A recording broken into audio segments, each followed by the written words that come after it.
हाय दोस्तों, नमस्कार। कैसे हैं आप लोग? आशा करता हूँ आप लोग बढ़िया होंगे। आज हम बात करेंगे कि किसी कंपनी को, किसी स्टॉक को कैसे छांटा जाए। क्योंकि जब हम निवेश करते हैं, निवेश करने से पहले बहुत सारे ऐसे लोग होते हैं कि किसी कंपनी को आइडेंटिफाई करने में बहुत सारे कन्फ्यूजन होते हैं, लॉट ऑफ कन्फ्यूजन पैदा हो जाते हैं। कोई चार्ट देखता है। भाई देखिए, एक चीज़ बता दूँ, सीधा सीधा कंसेप्ट है, मैं आपको बता दूँ। उससे बात स्टार्ट करें उससे पहले मेरा एक डिस्क्लेमर रहता है। मैं सेबी रजिस्टर्ड नहीं हूँ।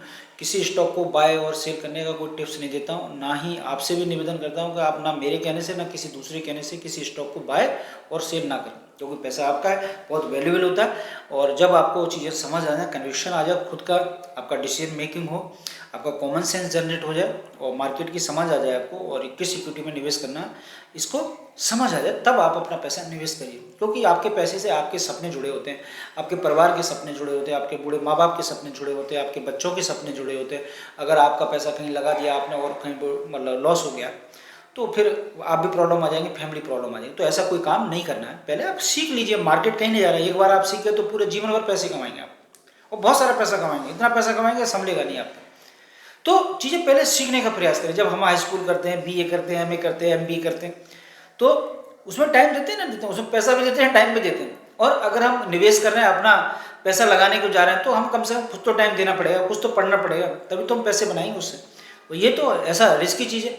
तो रिस्की चीज़ में तो और ज़्यादा मतलब आपको अपने अंदर स्किल डेवलप करना पड़ेगा। जब आप स्किल डेवलप कर लेंगे, तब जाके आप उस काम को करिए। और बढ़िया से, कोई मार्केट को रॉकेट साइंस थोड़ी है, बहुत सिंपल तरीके से मार्केट में पैसा बनता है, कोई दिक्कत नहीं। बस दो चीज़, एक तो पेशेंस होना चाहिए और कॉमन सेंस होना चाहिए, और हार्ट बीट कंट्रोल में होनी चाहिए, आंखें ट्रेंड होनी चाहिए। जो प्राइस फ्लक्चुएट होता है, तो देखिए लंबे समय में इक्विटी में जब रहते हैं तो प्राइस ऊपर नीचे जाता है। मार्केट में बहुत सारी चीज़ें आती हैं, कोई नेचुरल कैलमिटीज आ रही है, कोई किसी दूसरी कंट्रीज में कोई वॉर हो रहा है, कोई स्टेटमेंट दे रहा है, ट्रम्प साहब कुछ कह रहे हैं। तो इनसे घबराना नहीं है, ये सब चीज़ें चलती रहती है। इससे हम इन्वेस्टर हैं, इन्वेस्टर को क्या घबराना। तो आज नहीं तो कल तो पैसा तो बना के दे रहे हैं, देना। स्टॉक हो या कंपनी, सब जाने ऊपर ही। तो इस बात को थोड़ा कंसेप्ट रखिए, इससे समझिए। तो आज हम बात करेंगे कि भाई हाउ टू मतलब identify the good stock for investment, मतलब किस प्रकार से किसी कंपनी को छांटे। ये एक बड़ा इशू होता है, एक बड़ा प्रॉब्लम भी होता है। तो आज हम इसी पे बात करेंगे। तो ये चीज़ें काफ़ी अच्छी होने वाली है अगर आप चीज़ें समझ लेते हैं। तो मैं देखिए अलग अलग इंडिविजुअल वीडियो बनाए तो काफ़ी प्रॉब्लम होती है, लेकिन मैं एक वीडियो में इसको मतलब समराइज़ करने की कोशिश करता हूँ, प्रयास करता हूँ, जिससे कि आपको समझ आ जाए और आपका वैल्यू एडिशन हो जाए। तो किसी कंपनी को आइडेंटिफाई करने से सबसे पहले मैं आपको एक चीज़ बता दूँ। जब आप किसी कंपनी में निवेश करना चाहते हो तो आपको बिजनेस मॉडल को समझना चाहिए। बिजनेस मॉडल का मतलब होता है उसका प्रोडक्ट आपको समझ आना चाहिए, और उस प्रोडक्ट को जब आप खुद समझ लेते हो तो अपने फैमिली मेम्बर या किसको या मुझे या किसी को समझा सकते हो। तो ये बहुत ज़रूरी होता है। अब मैं आपको बताऊँ, अगर किसी कंपनी का बिजनेस मॉडल समझना है तो कहाँ देखें आप। पहले तो आपको कॉमन सेंस है कि बिजनेस मॉडल के बारे में जानते हैं, और नहीं तो आप किसी कंपनी का एनुअल रिपोर्ट पढ़ लीजिए। एनुअल रिपोर्ट में शुरू में दे रखा होता है बिजनेस कंपनी क्या करती है, किस प्रकार का बिजनेस है, वो डीपली आपको मिल जाता है। तो एनुअल रिपोर्ट आप देख लीजिए थोड़ा सा, और उसमें देख लीजिए बिजनेस अबाउट द कंपनी। कुछ पूरी एनुअल रिपोर्ट नहीं पढ़नी है, about the company. About the company पढ़ेंगे तो कंपनी के बारे में पता चल जाएगा क्या क्या मोटा मोटा ये काम करती है। ये बात समझ आइए।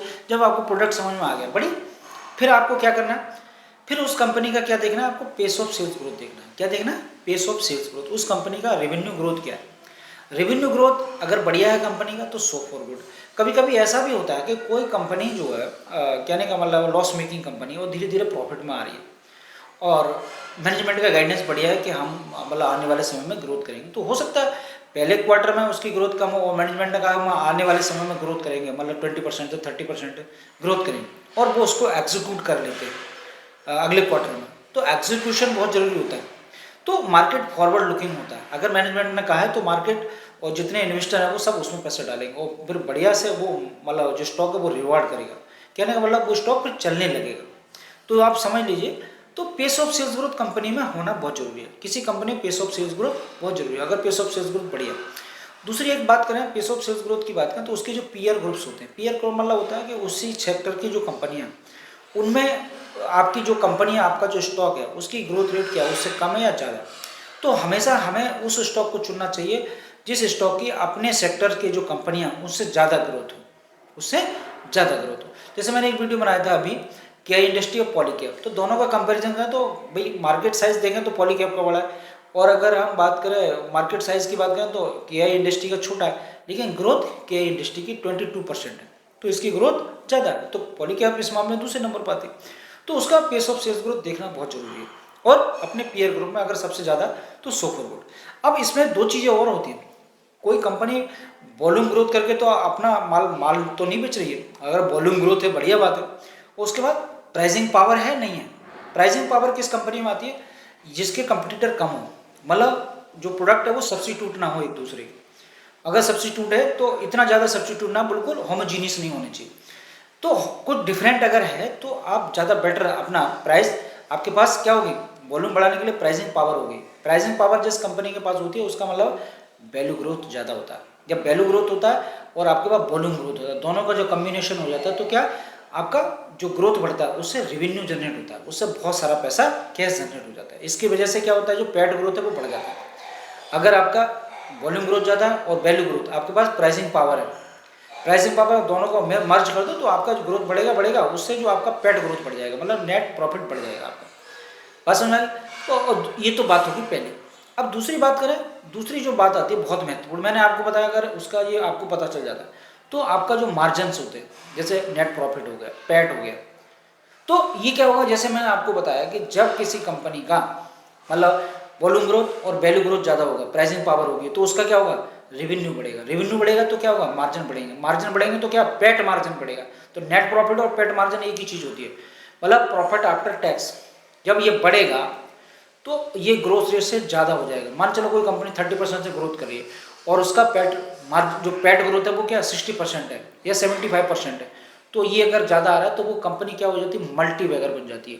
मतलब वो स्टॉक इतनी तेज़ी के साथ भागता है कि आप समझ नहीं सकते उसको, मतलब इतनी तेज़ी के साथ भागेगा स्टॉक। क्यों, इसके पीछे साइकोलॉजी क्या होती है कि जितने भी मार्केट में जो स्मार्ट इन्वेस्टर होते हैं या एक्टिव इन्वेस्टर होते हैं, वो क्या करते हैं, वो जहाँ लो ग्रोथ होती है वहाँ से पैसा निकाल के इस प्रकार की कंपनियों में डालते हैं जहाँ ग्रोथ रेट ज़्यादा है, तो इसकी वजह से वो स्टॉक पैसा बना के देता है। और मैं दूसरी एक चीज़ बता दूं, जब किसी कंपनी का सेल्स ग्रोथ होता है तो उसका पेट मार्जिन ऑलरेडी बढ़ना है, नेट प्रॉफिट बढ़ना ही बढ़ना है, इसमें कोई दो राय नहीं। और तीसरी एक बहुत महत्वपूर्ण बात होती है जिसे हम कहते हैं कैपेक्स। कोई कंपनी अगर कैपेक्स कर रही है, मैनेजमेंट कहता है हम कैपेक्स करें। कैपेक्स क्यों करते हैं, देखो कैपेक्स दो प्रकार का होता है, एक ब्राउन फील्ड होता है, एक ग्रीन फील्ड होता है, इसको समझना बहुत जरूरी है। अगर कोई कंपनी अपनी फुल कैपेसिटी से प्रोडक्शन कर रही है, मतलब 80% यूटिलाइजेशन कर रही है अपनी कैपेसिटी का, तो कहने का मतलब वो मैक्सिमम तो अपना यूटिलाइजेशन कर चुकी है, और मान चलो 100% अगर उसने अपना मैक्सिमम यूटिलाइजेशन कर लिया, अब उसके पास कोई गुंजाइश नहीं है, तो उसके बाद दो ऑप्शन बढ़ते हैं। अगर पैसा है तो उसका विस्तार कर सकती है, जो पहले से उनका प्लांट है जिसका 100% यूज हो गया। अगर कंपनी उसमें विस्तार करती है, उसमें चीज़ें चेंज करती है, उसमें मशीनें बढ़ाती है, तो इसको कहते हैं ब्राउन फील्ड कैपेक्स।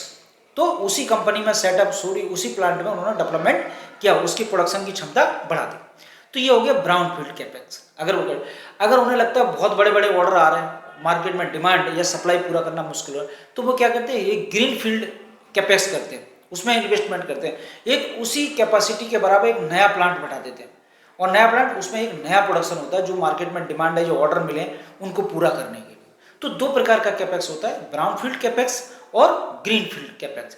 अगर कोई कंपनी दोनों में से कोई भी कर रही है तो वो बढ़िया सुपर, क्योंकि उससे क्या होगा, रेवेन्यू आएगा, उससे माल बिकेगा, आपका सेल्स बढ़ेगा। जब सेल्स बढ़ेगा तो क्या, आपका जो रेवेन्यू है वो आएगा। जब रेवेन्यू आएगा तो आपका नेट प्रॉफिट बढ़ेगा, नेट प्रॉफिट बढ़ेगा तो आपका स्टॉक पैसा बना कर देगा, कंपनी का जो मार्केट कैप है वो साइज बदल जाएगा।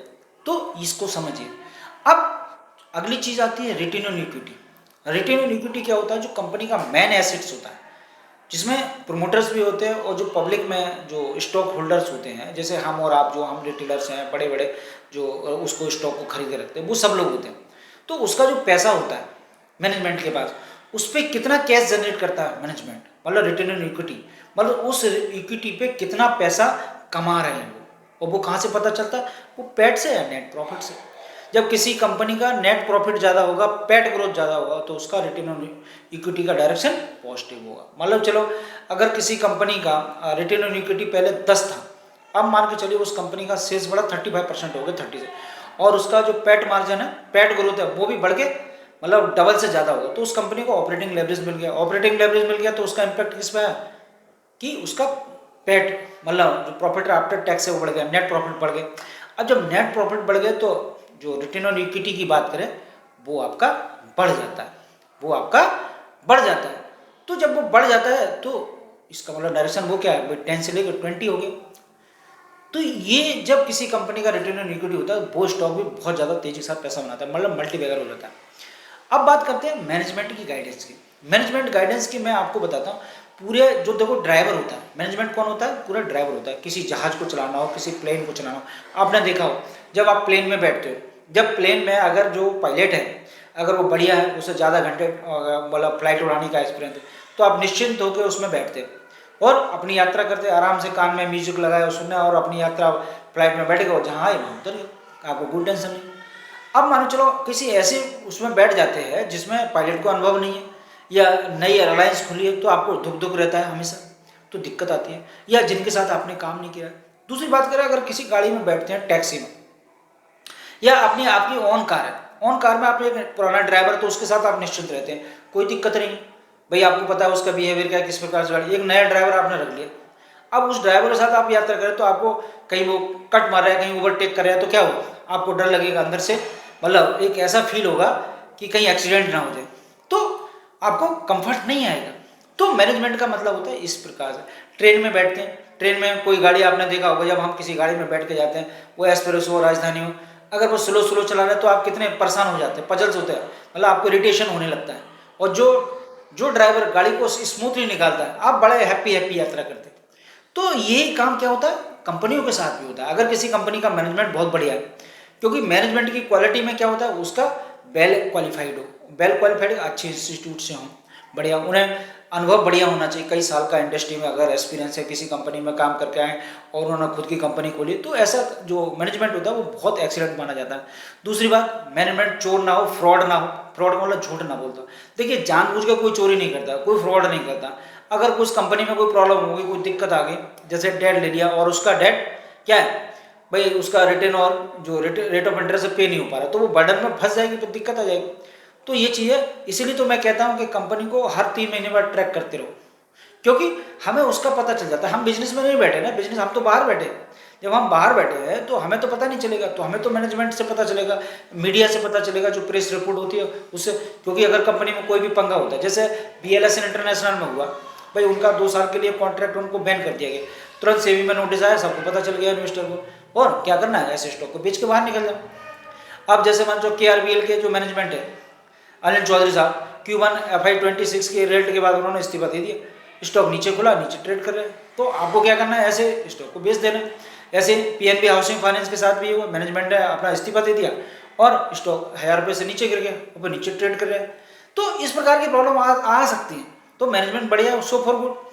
अब मैनेजमेंट को कोई प्रॉब्लम आ जाती है, कोई गवर्नेंस का इशू आ जाता है, तो आपको अगर लगता है तो उसे बेच के निकल जाए, तुम ना सीखो तो और से दूसरा, हमारे किसी कंपनी से कोई रिश्तेदारी नहीं होती।